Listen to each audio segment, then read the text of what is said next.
अस्सलाम वालेकुम वरहमतुल्लाहि वबरकातुहू। CISSP domain 7। और डोमेन 7 क्या है? डोमेन 7 है सिक्योरिटी ऑपरेशन। मैं इसके 18 पार्ट्स जो हैं डोमेन 7 के वो रिकॉर्ड कर चुकी हूँ, और आज मैं उसका 19th पार्ट रिकॉर्ड करने जा रही हूँ डोमेन 7 का। ये पार्ट लास्ट पार्ट होगा मेरी नोट्स के मुताबिक, अकॉर्डिंग टू माय नोट्स। लेकिन अगर आगे जाके जब मैं प्रैक्टिस टेस्ट करूँगी तो मैं देखूँगी कि अगर कोई चीज़ मैं भूल गई हूँ इसमें इम्पोर्टेंट डालना, या फिर जो है मेरी नज़र से कोई चीज़ गुजरी जो इम्पोर्टेंट हो, तो वो फिर मैं इसमें ऐड करूँगी। अदरवाइज़ अप टिल नाउ अभी तक जो है ये लास्ट पार्ट होगा, पार्ट 19 ना। और मैं पार्ट 18 को मैंने कंक्लूड किया था पॉइंट नंबर 160 के ऊपर, और पॉइंट नंबर 161 से मैं जो है पार्ट 19 को स्टार्ट कर रही हूँ। और कुछ ज़रूरी बातें ये हैं कि प्लीज़ जब भी आप ये लेक्चर सुनिए आप नोट्स को सामने रखिएगा, अदरवाइज़ आप लॉस्ट हो जाएंगे। और जितने भी ब्लू हाइलाइट्स हैं वो एक्रोनिम्स हैं, एब्रीविएशंस हैं, उनके फ्लैश कार्ड बनाइए और उन्हें याद कर लीजिए। ठीक है, ताकि अगर टेस्ट के अंदर कोई भी एब्रीविएशन आया तो आपको अंदाज़ा होना चाहिए कि किसके बारे में बात कर रहे हैं। ठीक है, तो अब शुरू करते हैं point number 161, using images for base lining. Number 1, an administrator starts by installing the operating and all desires application on a computer. The administrator then configure the system with relevant security and other settings to meet the organization needs. ठीक है, फिर next the administrator captures an image of the system using imaging software and store it on a server ना। बस ये administrator का सारा काम बताया है कि वो जो है इंस्टॉल करता है एप्लीकेशंस को, फिर वो जो है कैप्चर करता है सारे इमेजेस और स्टोर करता है सर्वर के ऊपर। और तीसरा पॉइंट ये है कि personal then deploy the image to systems as needed ना। जो फिर एम्प्लॉयज़ होते हैं वो अपने हिसाब से उसके ऊपर काम करते हैं। These systems often required additional configuration to finalize them, such as giving them unique names na.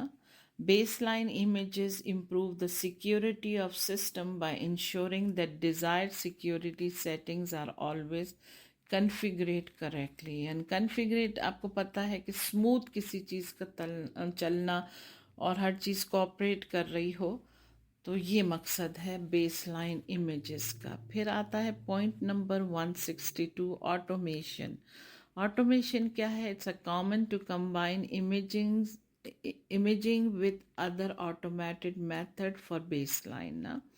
Image को और अदर मेथड्स को कंबाइन किया जाता है। In other words, administrator can create one image for all desktop computers of the organization.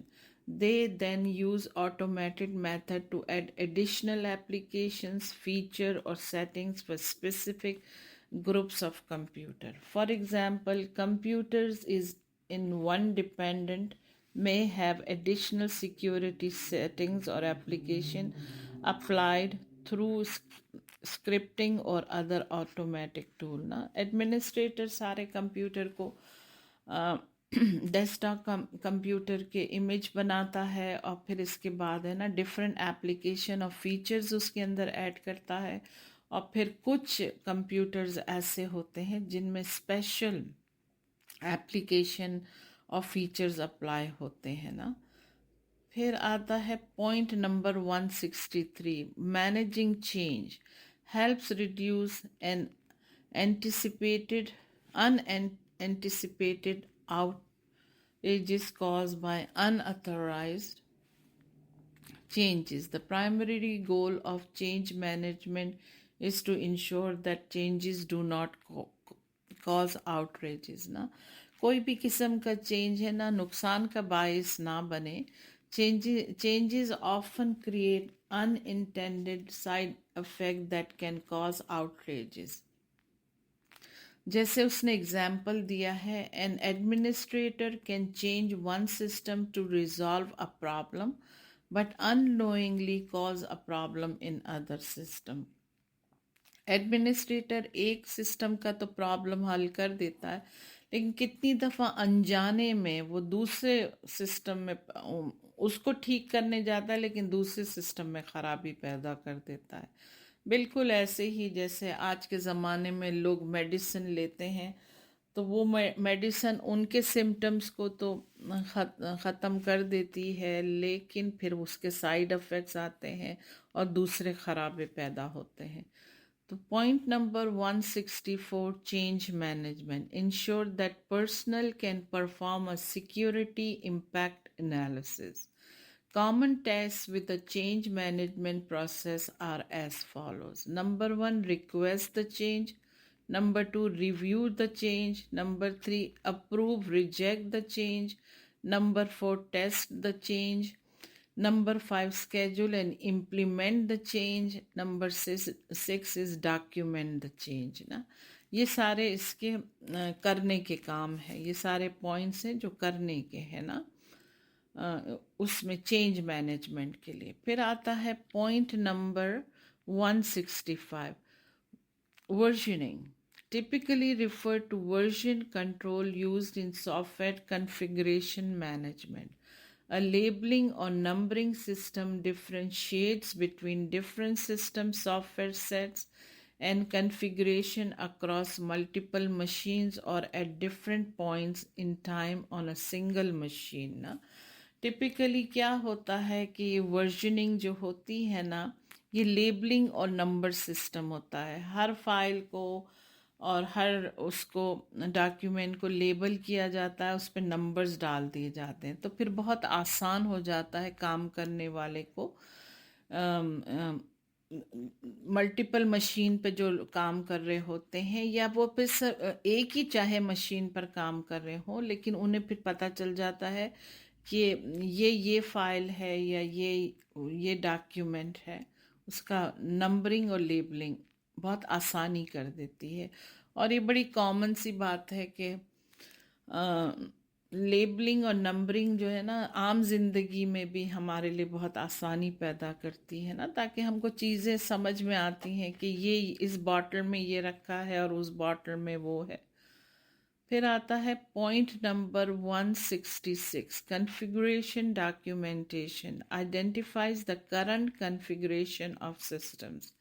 It identifies who is responsible for the system and its purposes and lists all changes applied to the baseline. Configuration documents, configuration फिर वही बात है कि cooperate करना या एक चीज़ को smooth चलना, आइडेंटिफाइज करता है ना, responsible for the system and it purposes को ना, और लिस्ट सारी चेंजेस की लिस्ट बनाई जाती है। फिर आता है point number 167, managing patches and reducing vulnerabilities. This process works together to help protect an organization against emerging threats. Emerge जो करते हैं थ्रेट, उनसे जो है प्रोटेक्ट करता है। Patch management ensure that appropriate patches are applied and vulnerability management helps verify that systems are not vulnerable to non threats ना। ठीक है। फिर आता है point number 168, patch management. A patch is a blanket term for any type of code written to correct a bug or vulnerability or to improve existing software performance ना। Patch क्या है, एक ब्लैंकेट की तरह एक टर्म है, जैसे जो है ना एनी टाइप ऑफ कोड को करेक्ट करता है, बग्स को निकालता है, हर किस्म की कमज़ोरी को इम्प्रूव करता है, ताकि सॉफ्टवेयर की परफॉर्मेंस अच्छी से अच्छी होती जाए। Patches are sometime referred to as update हैं, क्विक फिक्सेस हैं, हार्ड फिक्सेस हैं।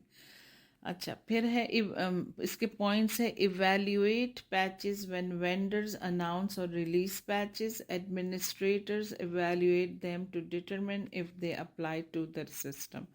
इवेल्युएट किया जाता है पैचेस को, फिर एडमिनिस्ट्रेटर डिसाइड करता है कि भाई ये मेरे सिस्टम के लिए सही है कि नहीं है ये पैच। फिर test patches whenever possible, administrators test patches on an isolated non production to determine if the patch cause any unwanted side effects. अलग से एडमिनिस्ट्रेटर इसको टेस्ट करता है, जो सिस्टम पे नहीं करता है, अलग से करता है, ताकि देखें कि इसके अंदर कोई इसके साइड इफेक्ट्स तो नहीं आ रहे हैं, यानी ये मेरे सिस्टम के लिए चीज़ सही है कि नहीं है। Approve the patches after administrators test the patches and determine them to be safe. They approve the patches for deployment. ना अगर वो देखते हैं कि हर चीज़ इसके अंदर सही है, सेफ है, तो फिर वो अप्रूव करते हैं पैचेस को, यानी सिस्टम में डालने के लिए। फिर क्या करते हैं, फिर ये पॉइंट आया, deploy the patches after testing and approval. Administrator deploy the patches अपने सिस्टम में डिप्लॉय करते हैं। फिर verified that patches are deployed. After deploying patches, administrators regularly test and audit system to ensure that they remain patches ना। ठीक है ना। फिर आता है point number 169, vulnerability scans are software tools used to test system and network for known security issues. After they detect the weaknesses, they launch attacks to exploit them. Administrators in many organizations use the same type of vulnerability scanners to detect vulnerability on their network. ना ये एक software tool होता है वॉनरेबिलिटी scanning ना, जो detect करता है weakness को। ये हैकर के पास भी होता है, फिर उसके ज़रिए वो वीकनेसेस जो है उसकी डिटेक्ट करता है। तो इसी तरह जो कंपनी का एडमिनिस्ट्रेटर होता है ना, वो भी इसको रन करता है, स्कैन करता है और देखता है कि कोई कमज़ोरी तो नहीं है। Their goal is to detect the vulnerabilities and mitigate them before an attacker discover them. यानी सीधी सी बात है कि ये लोग पहले इसकी वॉनरेबिलिटी का स्कैन करते हैं, ताकि वॉनरेबिलिटीज़, कमज़ोरियाँ जो हैं उनको कम से कम किया जाए, इससे पहले कि अटैकर के हाथ में ये कमज़ोरी पहुंच जाए या अटैकर उसको ग्रैब कर ले। अगर गफलत में रहे तो फिर अटैकर ग्रैब कर लेता है। मैं इसको पार्ट नंबर 19 जो कि फ़ाइनल पार्ट है इस वक्त डोमेन 7 का, उसको जो है मैं पॉइंट नंबर 169 पर स्टॉप करती हूँ और अल्लाह का शुक्र अदा करती हूँ कि अल्लाह ताला ने डोमेन 7 के सारे पार्ट्स रिकॉर्ड भी करवा दिए, और होप करती हूँ कि जो जो इसको सुनेगा और देखेगा, इन तमाम डोमेन्स को अल्लाह करे कि वो कामयाब हो और अल्लाह करे कि उसके लिए आसानियाँ पैदा हों। Thank you for listening. अस्सलाम वालेकुम।